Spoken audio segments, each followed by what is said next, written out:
In this tutorial, I'll show you how to create a professional t-shirt mockup in Photoshop.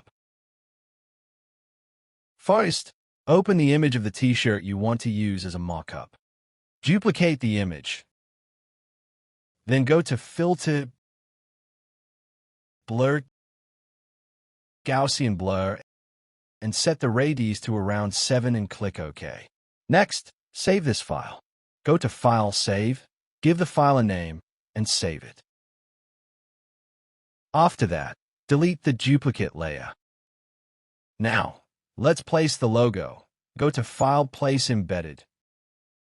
Choose your logo and click Place. Resize the logo if needed and press Enter. Change the blending mode of the logo to multiply so it blends naturally with the fabric. Then, go to Filter, Distort, Displace. Set both the horizontal and vertical scale to 20. Click OK, and open the blurred file we saved earlier. Finally, open the blending options, hold down Alt, and drag the slider to the left to blend the logo with the t-shirt texture. And that's it. Your t-shirt mockup is ready.